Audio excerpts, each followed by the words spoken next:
오늘 우리에게 주시는 하나님의 말씀은 신명기 18장 15절에서 22절까지의 말씀입니다.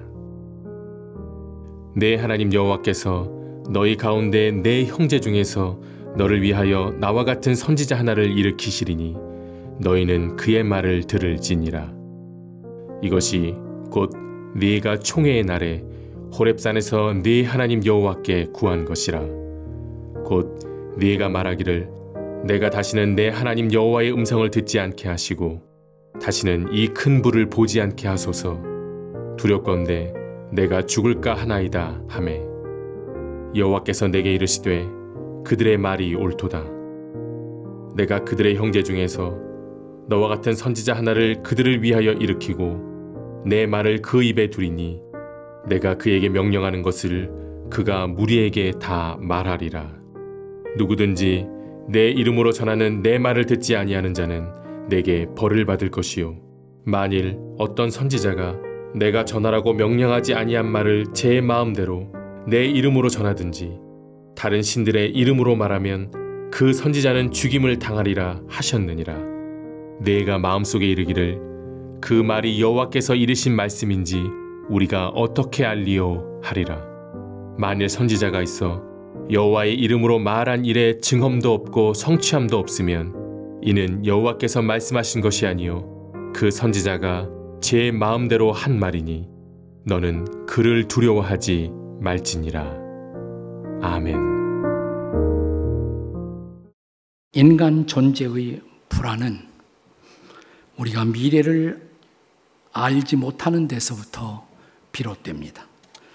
그래서 누군가가 미래를 잘 예언한다면 자연스럽게 호기심을 갖고 그에게 끌리게 마련입니다.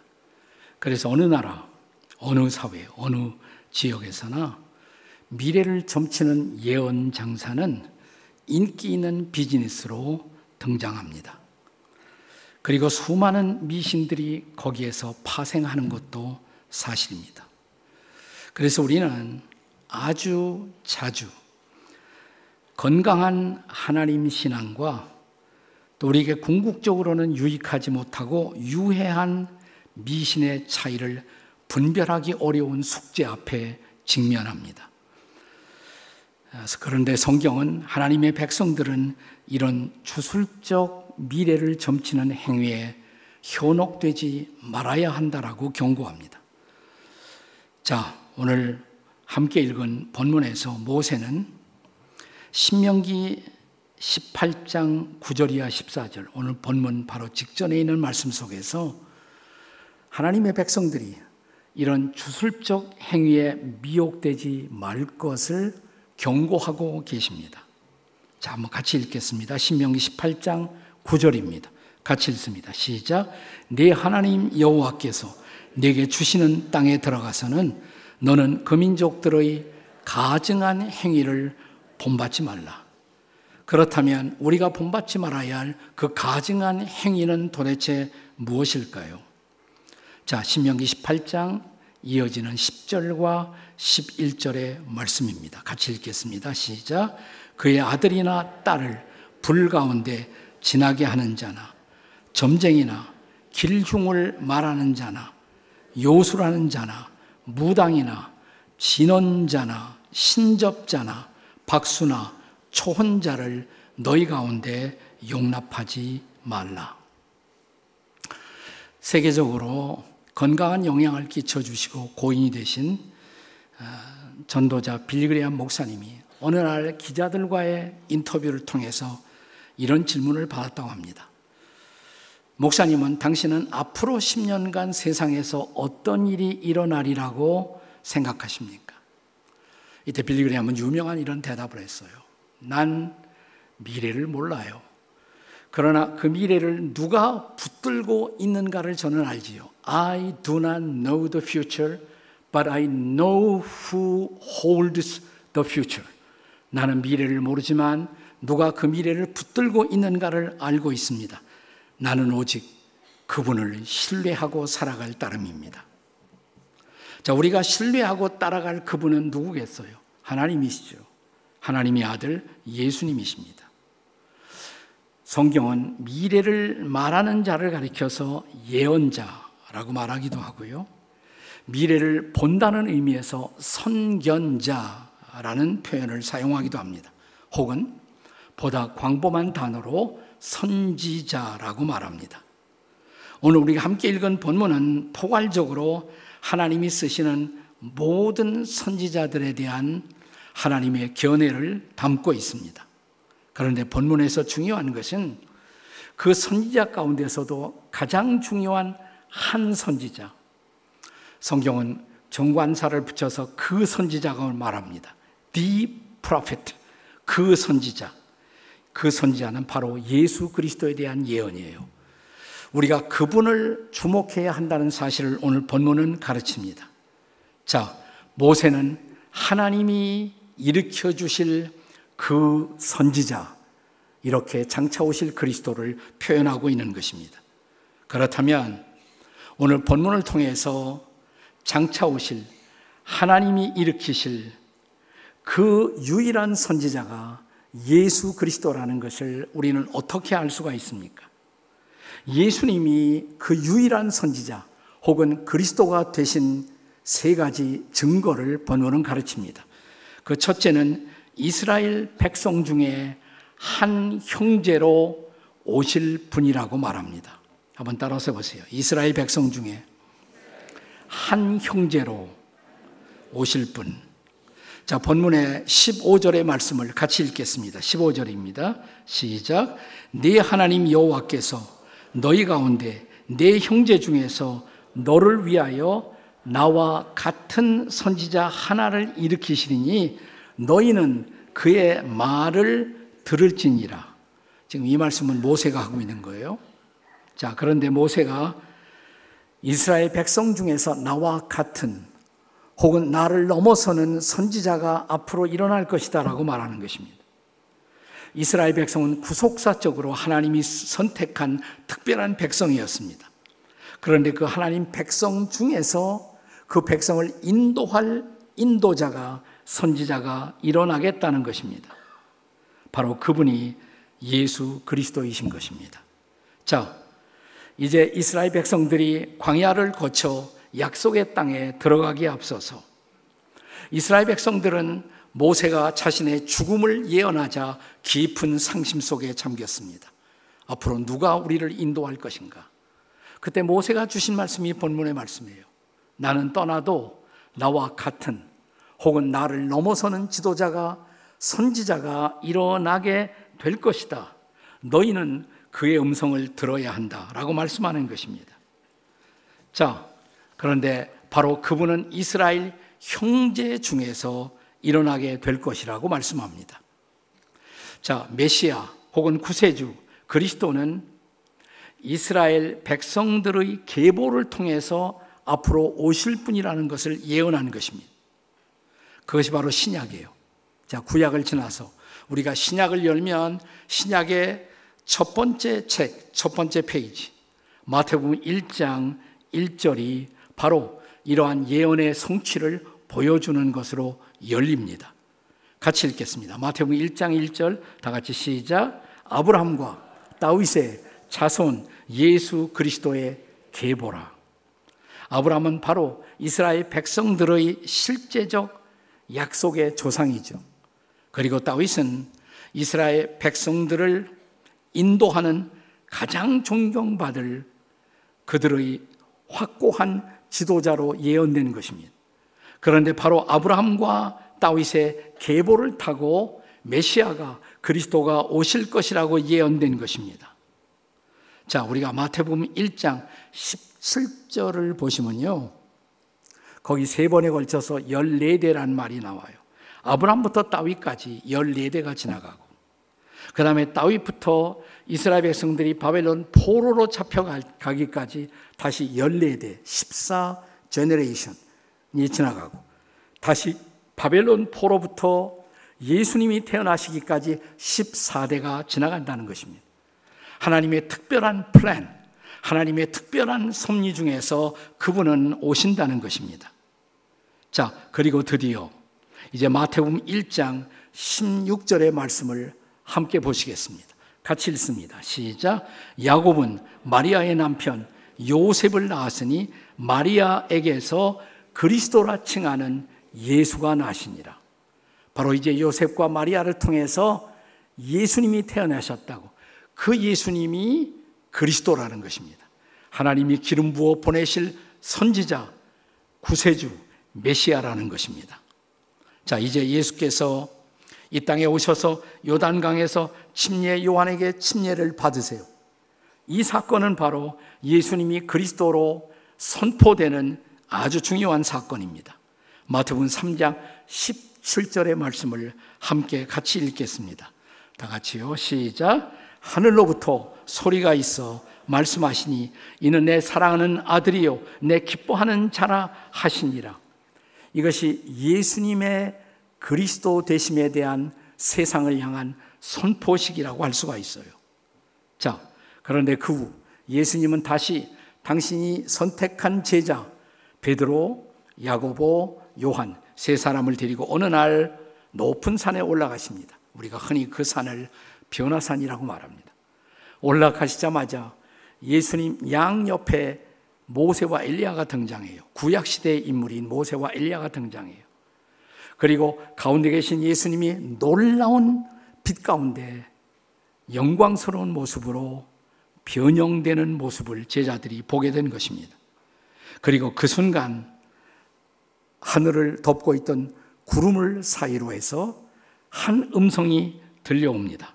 마태복음 17장 5절의 말씀입니다. 같이 읽겠습니다. 시작. 구름 속에서 소리가 나서 이르되 이는 내 사랑하는 아들이요 내 기뻐하는 자니 너희는 그의 말을 들으라 그랬습니다. 자, 예수님이 누구와 함께 등장했어요? 모세와 엘리야. 모세와 엘리야는 구약에서 가장 중요한 두 인물이에요. 모세는 율법을 대표하고 엘리야는 모든 선지자를 대표합니다. 근데 모세와 엘리야를 대동하고 예수님이 등장하신 거예요. 그리고 변화되신 것입니다. 그리고 하늘의 구름 사이로 음성이 들려온 것입니다. 너희는 그분의 음성을 들어야 한다고. 모세의 말이 아니에요. 엘리야의 말이 아니에요. 예수님의 음성을 들어야 한다고. 자, 모세와 엘리야는 누굽니까? 다 예수님을 증거한 사람들이에요. 자, 우리는 이제 모세를 넘어서서 그리고 엘리야를 넘어서서 바로 메시아 되시는 그리스도의 음성을 들어야만 했던 것입니다. 여러분, 나중에 예수님이 십자가에 죽으시고 부활하신 후에 엠마오 길을 가시죠. 그때 두 제자에게 예수님이 찾아오십니다. 부활하신 예수님. 그러나 이 두 제자는 자기들과 함께하는 그분이 부활하신 주님인 것을 알아보지 못했습니다. 자, 주님은 그들과 말씀으로 대화를 하십니다.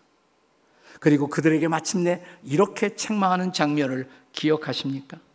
자, 누가복음 22장 24장, 누가복음 24장 25절의 말씀입니다. 우리 같이 읽겠습니다. 다 함께 시작. 미련하고 선지자들이 말한 모든 것을 마음에 더디 믿는 자들이요. 그들이 말씀을 믿지 못한다고. 선지자들이 증거한 말씀을 받아들이지 못하고 있다고. 그러면서 이어지는 구절, 누가복음 24장 27절은 이렇게 기록합니다. 같이 읽습니다. 시작. 이에 모세와 모든 선지자의 글로 시작하여 모든 성경에 쓴 바 자기에 관한 것을 자세히 설명하시니라. 아멘. 그러니까 모세가 누구 증거한 거예요? 예수님 증거한 거예요. 모든 선지자가 누구 증거한 거예요? 예수님 증거한 거예요. 모세와 모든 선지자의 글로 시작하여 모든 성경에 쓴 바, 구약이죠. 모든 성경에 쓴 바 누구에 관한 것? 자기에 관한 것, 예수님에 관한 것을 설명하셨다. 그렇습니다.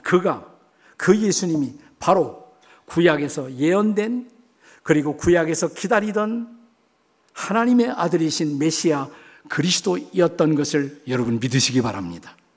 자, 하나님이 일으키실 선지자, 그는 이스라엘 백성 가운데 한 형제의 모습으로 역사 가운데 오실 것을 예언한 것입니다. 자, 하나님이 일으키실 선지자, 두 번째로 그는 하나님의 이름으로 말씀을 전파하실 자입니다. 한번 따라서 하세요. 하나님의 이름으로 말씀을 전하실 자. 자, 메시아가 오시면 그분은 하나님의 이름으로 모든 필요한 말씀을 우리에게 전하실 것이라고. 자, 본문 19절의 말씀을 함께 보겠습니다. 같이 읽습니다. 시작. 누구든지 내 이름으로 전하는 내 말을 듣지 아니하는 자는 벌을 받을 것이요. 그런데 바로 그 직전 18절이죠. 18절에 보면 주께서 일으켜 세우실 그 선지자에게 성경은 말하기를 내 말을 그 입에 두리니. 그러니까 하나님의 말씀을 그분의 그리스도의 입술에 다 둘 것이라고. 주님이 친히 선지자로서 하나님께 말씀을 받아 하나님의 이름으로 우리에게 필요한 모든 말씀을 주실 것을 예언한 것입니다. 자, 주님의 이름으로 전파되는 그 말씀을 받지 아니하는 자들은 심판을 받을 것이라고 말합니다. 그분의 말씀, 그것은 바로 그분의 권위가 주어진 말씀인 것입니다. 따라서 그 말씀을 거절한다는 것은 바로 그리스도를 거절하는 것입니다. 우리가 참된 선지자 그리고 거짓된 선지자를 구별하는 가장 중요한 잣대 하나가 있습니다. 진짜와 가짜를 어떻게 구별할까요? 요즘 우리 시대도 가짜 뉴스와 진짜 뉴스 때문에 우리가 몸살을 앓고 있지 않습니까? 잘 구별하셔야 합니다. 근데 여기 참된 선지자와 거짓된 선지자를 구별하는 가장 중요한 잣대, 그것은 하나님의 말씀을 가감 없이 전하고 있느냐, 이것으로 봐야 한다는 것이에요. 왜냐하면 성경에 계시된 말씀은 더할 수도 없고 이제 뺄 수도 없이 충족하게 완성된 계시의 말씀이기 때문입니다. 여러분, 성경의 결론을 아십니까? 성경의 가장 마지막에 증언된 말씀, 그러니까 요한계시록 22장, 성경의 마지막 장이죠. 거기 18절과 19절의 말씀, 이게 성경의 마지막 결론이에요. 우리 다 같이 읽겠습니다. 시작. 내가 이 두루마리의 예언의 말씀을 듣는 모든 사람들에게 증언하노니 만일 누구든지 이것들 외에 더하면 하나님이 이 두루마리에 기록된 재앙들을 그에게 더하실 것이요. 또 19절. 만일 누구든지 이 두루마리의 예언의 말씀에서 제하여 버리면 하나님이 이 두루마리에 기록된 생명나무와 및 거룩한 성에 참여함을 제하여 버리시리라. 아멘. 무슨 말씀이에요? 더해서도 안 되고 빼서도 안 된다는 거예요. 자, 더할 수도 뺄 수도 없이 완성된 충족한 말씀. 그래서 신학자들은 이걸 가리켜서 계시의 충족성이다 이렇게 말합니다. 계시의 충족성, 한번 따라서 하세요. 계시의 충족성. 성경은 우리의 구원을 위해서 필요한 모든 말씀을 충족하게 주셨다는 것입니다. 이것 외에 다른 거 필요하지 않아요. 성경 위에 무엇을 강조한다면 그건 가짜예요. 성경을 트위스트하는 것, 왜곡하는 것, 그것도 가짜인 것입니다. 가감없이 말씀을 전하는 것, 이것이 말씀을 선포하는 자들의 가장 중요한 의무라는 것입니다. 자, 그래서 오늘 본문에서 모세가 증거했던 그 선지자, 유일한 선지자, 그분이 바로 예수님이시라고. 자, 이 사실을 나중에 예수님이 어떻게 말씀하고 있는가 보세요. 요한복음에 보시면 요한복음 5장 46절에서 예수님이 이렇게 말씀하십니다. 다 같이 읽겠습니다. 시작. 모세를 믿었더라면 또 나를 믿었으니 그가 내게 대하여 기록하였습니다. 너희가 모세를 믿는다면 나를 믿어야 한다. 왜냐하면 모세는 나에 대하여, 그리스도에 대해서 증거하고 기록했다는 것입니다. 자, 그 예수님이 요한복음 5장 24절에서 우리에게 주셨던 말씀을 다시 상기해 보십시오. 우리가 잘 아는 말씀이죠. 자, 다 같이 읽고, 암송하는 분들은 암송하시고, 다 같이 시작. 내가 진실로 진실로 너에게 이르노니 내 말을 듣고 또 나 보내신 이를 믿는 자는 영생을 얻었고 심판에 이르지 아니하나니 사망에서 생명으로 옮겼느니라. 아멘이십니까? 이 구절 보통 우리가 많이 암송하지만 근데 그 다음 구절도 중요해요. 그러니까 24절만 중요한 것이 아니라 25절이 중요한 것입니다. 자, 요한복음 5장 25절입니다. 같이 읽겠습니다. 시작. 진실로 진실로 너희에게 이르노니 죽은 자들이 하나님의 아들의 음성을 들을 때가 오나니 곧 이때라. 듣는 자는 살아나리라. 아멘이십니까? 따라서 보세요. 듣는 자는 살아나리라. 주님의 음성을, 말씀을 듣는 자는 산다고. 여러분, 나사로가 살았잖아요. 육체적으로 살았어요. 근데 육체적으로만 사는 것이 아니에요. 영적으로 죽어있던 자도 이 말씀을 듣는 순간 살아납니다. 듣는 자는 살아나리라. 그래서 말씀 선포는 중요한 것입니다. 말씀을 읽는 것이 중요합니다. 다 같이 듣는 자는 살아나리라. 말씀을 듣는 순간 살아납니다. 그리고 하나님을 아버지라 부릅니다. 예수 그리스도를 구주와 주님으로 믿고 그를 따라갑니다. 그리고 우리에게 새로운 삶이 시작됩니다. 자, 우리가 다시 살아난 것입니다. 그래서 주님은 우리가 잘 아는 말씀이지만 마태복음 4장 4절에서 이렇게 말씀하시죠. 다 같이 읽겠습니다. 시작. 사람이 떡으로만 살 것이 아니요 하나님의 입으로 나오는 말씀으로 살 것이라. 그러니까 매일 먹는 양식 못지않게 말씀이 중요하다는 것이에요. 그래서 과거에 유명한 세계적인 전도자 무디는 늘 이렇게 강조했습니다. No Bible, no breakfast. 성경 먹지 말으면 아침도 먹지 말아라. 오늘 아침에 성경 읽지 않고 아침 잡수신 분이 계십니까? 회개하시기 바랍니다. 네, 그러니까 말씀만큼 우리가 날마다 먹는 일용할 양식만큼 그 이상으로 일용할 말씀이 중요하다는 것이죠. 우리에게 일용할 양식을 주옵시고 그것은 비단 우리가 음식뿐만이 아니에요. 말씀을 날마다 받아야 돼요. 일주일에 한 번 교회 나와 듣는 설교로 부족합니다. 날마다 말씀을 접할 수가 있어야 합니다. 그렇습니다. 이 말씀을 모든 민족들에게 선포하고 또 이 말씀을 받아야 할 사람들을 위해서 예수님은 이제 마지막 마태복음 끝장에 보면 성부와 성자와 성령의 이름으로 하나님의 이름으로 이 말씀을 모든 민족들에게 선포하라고. 그리고 이 말씀을 듣고 믿는 자들은 성부와 성자와 성령의 이름으로 세례를 침례를 주라고 말씀하십니다. 하나님의 이름으로 전파될 말씀, 그 말씀을 바로 예수 그리스도에게 주신 것입니다. 하나님이 일으키실 선지자, 예수님이 바로 그 선지자, 그 메시아라는 증거, 세 번째 증거는 그가 말한 일에 온전한 성취가 있을 자입니다. 한번 따라서 그가 말한 모든 일에 온전한 성취가 있을 자. 예수님이 메시아라는 증거가 뭐냐? 그가 말한 모든 일에 온전한 성취가 있었다는 것입니다. 본문 21절 그리고 22절은 다시 참된 선지자의 증거를 말씀하고 있습니다. 같이 읽어요. 다 같이 시작.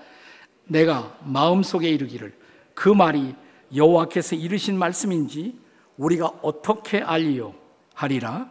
만일 선지자가 있어 여호와의 이름으로 말한 일에 증험도 없고 성취함도 없으면 이는 여호와께서 말씀하신 것이 아니요 그 선지자가 제 마음대로 말하는 것이니 너는 그를 두려워하지 말지니라. 무슨 말이죠? 선지자가 말한 그대로 그것이 성취되면 그건 진짜라는 거예요. 내 말한 대로 이루어지지 않으면 가짜라는 증거죠. 우리가 예수님을 진정한 그 선지자로, 메시아로, 그리스도로 우리가 믿을 수 있는 가장 강력한 증거, 그것은 그분에 대한 그리고 그분에 의하여 선포된 모든 예언의 말씀이 정확하게 성취되었다는 것입니다. 자, 우선 본문에서 모세가 말하잖아요. 앞으로 나와 같은 나를 넘어서는 선지자가 일어난다. 너희는 그의 말씀을 들어야 한다. 예수님에 대한 예언이에요. 그 이후에 모세 이후에 일어난 모든 선지자들이 그리스도가 메시아가 어떻게 이 땅에 오시고 또 어떻게 죽으시고 어떻게 부활하시고 승천하시고 그분이 어떻게 다시 오실 것을 예언했습니다. 그리고 그것은 디테일한 정확한 예언들이었습니다. 자, 우선 이사야 7장 14절을 보십시오. 같이 읽겠습니다. 시작. 그러므로 주께서 친히 징조를 너에게 주실 것이라. 보라, 처녀가 잉태하여 아들을 낳을 것이요 그의 이름을 임마누엘이라 하리라. 그가 동정녀 마리아를 통해서 탄생한다고. 그의 별명은 임마누엘이 될 것이라고. 그대로 됐잖아요. 또 그분이 저 유대 땅 베들레헴이라는 마을에서 탄생하실 것도 예언되어 있습니다. 미가서 5장 2절입니다. 같이 읽습니다. 시작. 베들레헴 에브라다야, 너는 유다 족속 중에 작을지라도 이스라엘을 다스릴 자가 내게로 나올 것이며 그의 근본은 상고의 영원에 있느니라. 그러니까 태초부터 계시던 그분이 베들레헴에 탄생한다고. 그는 인류를 영적으로 통치할 뿐이라고. 정확하잖아요. 근데 우리가 예언을 성경에서 공부하면서 놀라운 것은 그리스도의 죽음을 공부할 때 그 십자가의 죽음을 둘러싼 그 디테일한 정확성 앞에 우리는 경악하지 않을 수가 없습니다. 자, 이제 우선 그분이 마지막 죽음을 앞두고 종려주일에 예루살렘 성에 입성하시는 장면, 스가랴 9장 9절을 보십시오. 같이 읽겠습니다. 시작. 시온에 따라 크게 기뻐할지어다. 예루살렘에 따라 즐거이 부를지어다. 보라, 내 왕이 내게 임하시리니 그는 공의로우시며 구원을 베푸시며 겸손하여서 나귀를 타시나니 나귀의 작은 것 곧 나귀 새끼니라. 나귀 타고 예루살렘에 입성하신다고. 그것도 나귀 새끼를 타고 오실 것이라고. 정확하게 그분은 어린 나귀를 타고 예루살렘에 입성하시지 않았습니까? 우연일까요? 자, 이제 그의 제자 중에 한 사람이 예수님을 메시아를 배신할 것도 시편 41편 2절에 예언됩니다. 같이 읽겠습니다. 시작. 내가 신뢰하며 내 떡을 나눠 먹던 나의 가까운 친구도 나를 대적하여 그의 발꿈치를 들었나이다. 내 친구가 나를 배신할 것이라고. 그대로 됐잖아요. 자, 그리고 그는 마침내 은 30냥에 나를 팔 것이라고 스가랴 11장 12절에 예언되지 않았습니까? 읽겠습니다. 시작. 내가 그들에게 이르되 너희가 좋게 여기거든 내 품삯을 내게 주고 그렇지 아니하거든 그만 두고 그들이 은 30개를 달아서 내 품삯을 삼은지라. 은 30냥에 나를 팔 것을 예언한 것입니다. 그대로 됐잖아요. 그가 신문을 당하시면서 침묵하시면서 그가 그 고난을 감수할 것도 그대로 예언됩니다. 이사야 53장 7절입니다. 같이 읽습니다. 시작. 그가 곤욕을 당하여도 괴로울 때에도 그의 입을 열지 아니하였으며 마치 도수장으로 끌려가는 어린 양과 털 깎는 자 앞에 잠잠한 양같이 그의 입을 열지 아니하였도다. 놀라운 사실 아니에요? 또한 그분은 범죄자들과 함께 십자가에서 죽으시며 그들을 위해 기도하실 것도 이사야 53장 12절에 예언됩니다. 읽겠습니다. 시작. 이는 그가 자기 영혼을 버려 사망에 이르게 하며 범죄자 중 하나로 헤아림을 받았음이니라. 그러나 그가 많은 사람의 죄를 담당하며 범죄자를 위하여 기도하였느니라. 우연일까요? 자, 또한 그가 십자가에서 사람들에게 받으실 조롱도 시편 22장 7절과 8절에 예언됩니다. 같이 읽습니다. 시작. 나를 보는 자는 다 나를 비우시며 입술을 삐죽거리며 머리를 흔들며 말하되 그가 여호와께 위탁하니 구원하실 걸 그를 기뻐하시니 건지실 걸 하나이다. 정확하게 그렇게 조롱했잖아요.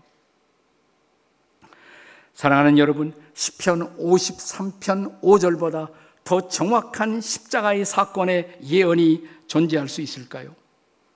같이 읽습니다. 시작. 그가 찔림은 우리의 허물 때문이요 그가 상함은 우리의 죄악 때문이라. 그가 징계를 받음으로 우리가 평화를 누리고 그가 채찍에 맞음으로 우리가 나음을 받았도다. 심지어는 그가 십자가에서 죽으신 후 부자의 무덤에 장사 지내실 것도 이사야 53장 9절에 예언됩니다.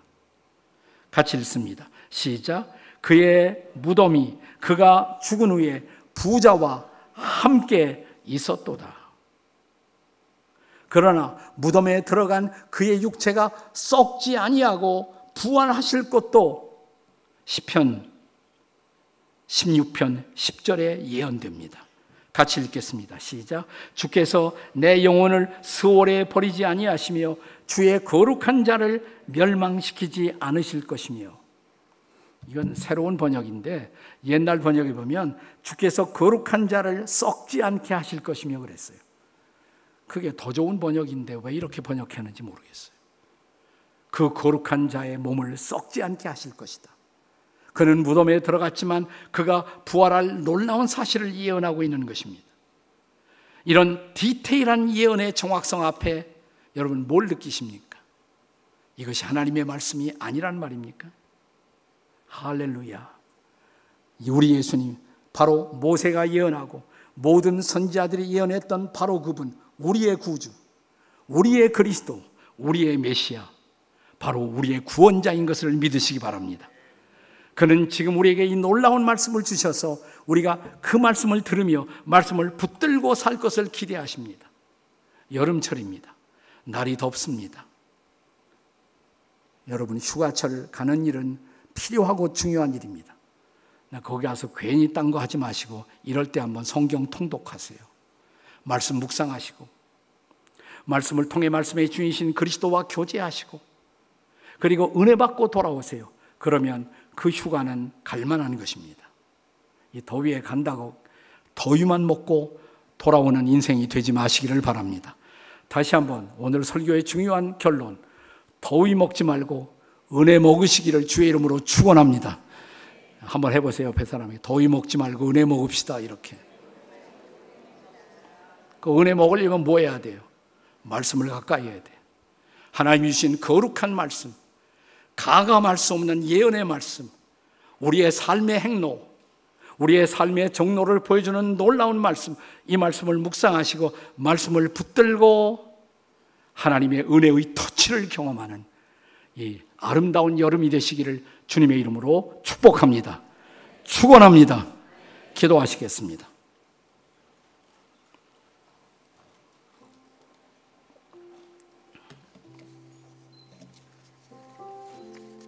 그렇습니다. 우리가 육체의 생명을 유지하기 위해서 날마다 음식을 먹어야 하듯 하나님은 우리의 영적 생명을 유지하기 위해서 하나님의 말씀을 주셨어요. 근데 우리 시대의 그리스도인들이 얼마나 이 말씀을 가까이 할까요? 일주일에 한 번 교회 나와서 펼쳐보는 성경, 그것으로 우리의 영적 생명이 유지가 되겠습니까? 우리의 승리가 보장되겠습니까? 세상을 이기는 자로 살 수가 있겠습니까? 주님 감사합니다. 말씀을 주셨으니 말씀 붙들고 살겠습니다. 말씀으로 살아가는 여름철 이 계절이 되도록 도와주시옵소서. 주님 말씀 붙들고 살겠사오니 도와주시옵소서. 우리 함께 통성으로 같이 기도하시겠습니다. 주님 우리에게 말씀을 주심을 감사합니다. 이 말씀을 붙들고 이 말씀을 묵상하며 말씀과 더불어 말씀과 함께 살아가는 당신의 백성들이 되도록 도와주시옵소서.